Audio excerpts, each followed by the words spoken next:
The Hall of Famer known as Skywalker, class of 1996, David Thompson.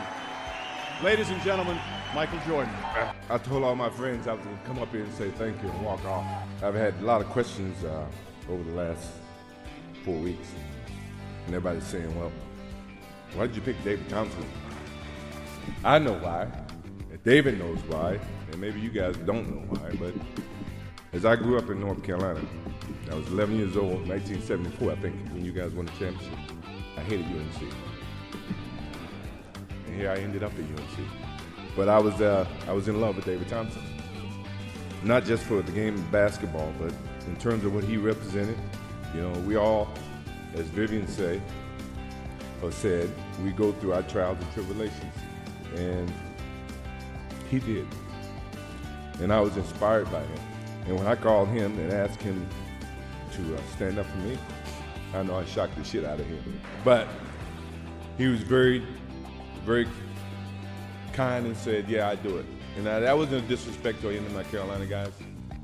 What is it about me that you guys don't know? As I sat up here and I watch all the other recipients stand up here and they give their history and so many things I didn't know about Jerry Sloan, but what about me that you guys don't know? I got two brothers, James and Larry.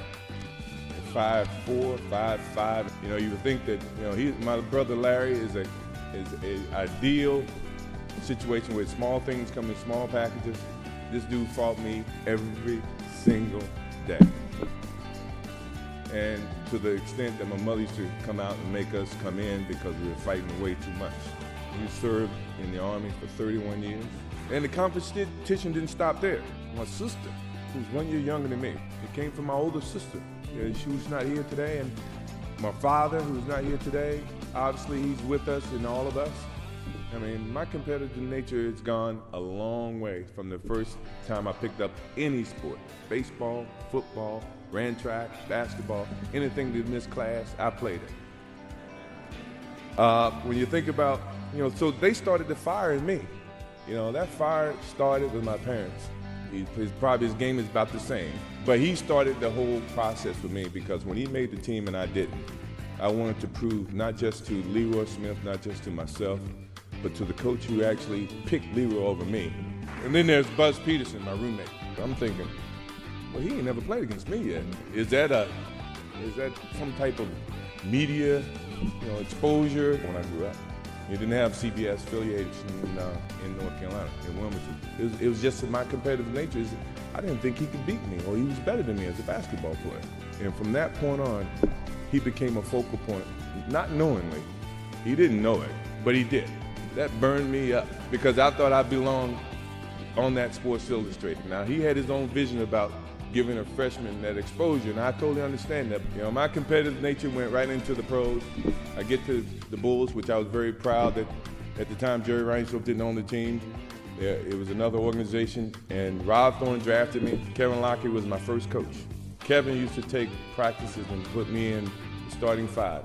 And he'd make it a competitive thing where the losing team have to run.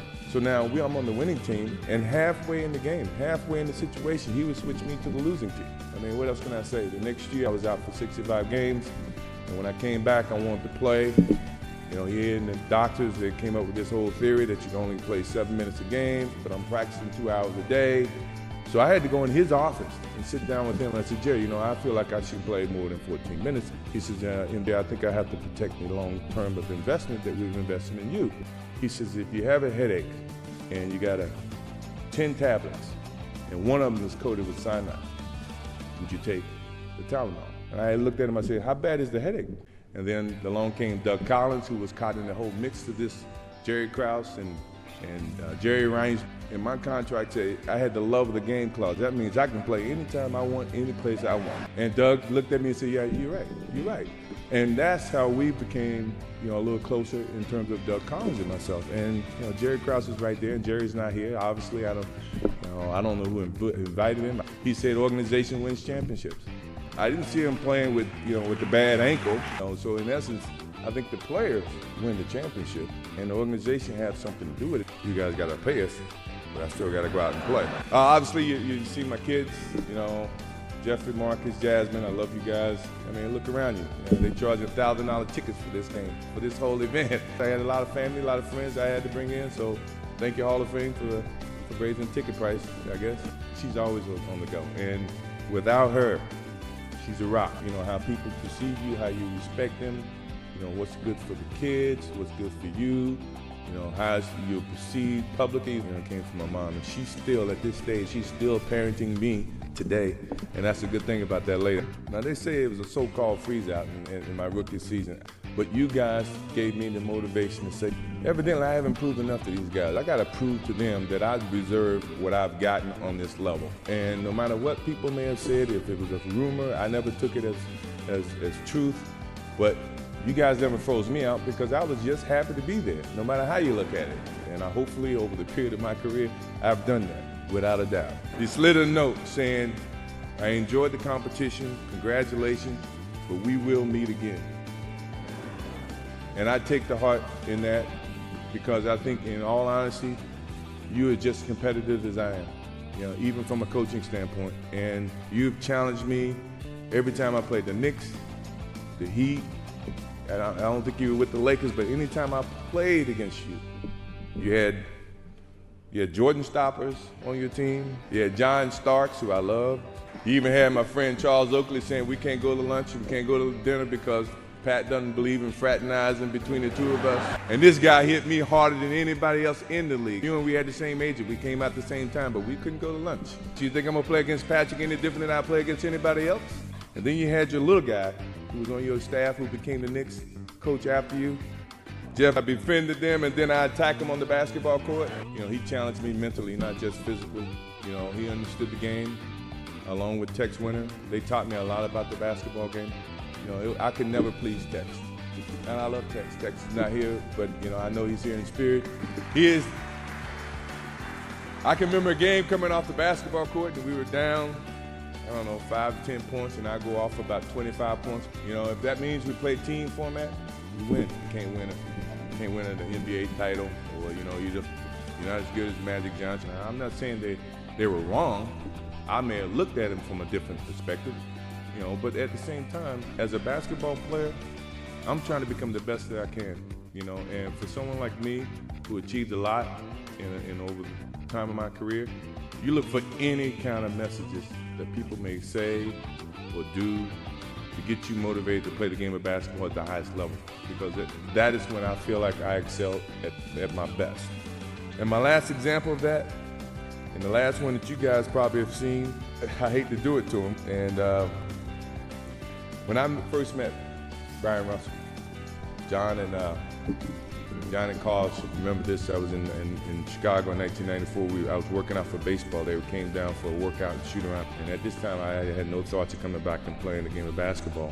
You know I can guard you if I ever see you in a pair of shorts. And so when I did decide to come back in 1995, and then we played Utah in 96, I'm at the center circle. And Brian Russell's sitting next to me, and I look over to Brian. Well, you about to get your chance. And believe me, ever since that day, he got his chance. I was supposed to get up there and say thank you and walk off, and I didn't even do that. The game of basketball has been everything to me. I've always gone when I needed to find comfort and peace. It's been a source of intense pain and a source of most intense feelings of joy and satisfaction, and one that no one can even imagine. It's been a relationship that has evolved over time and has given me the greatest respect and love for the game.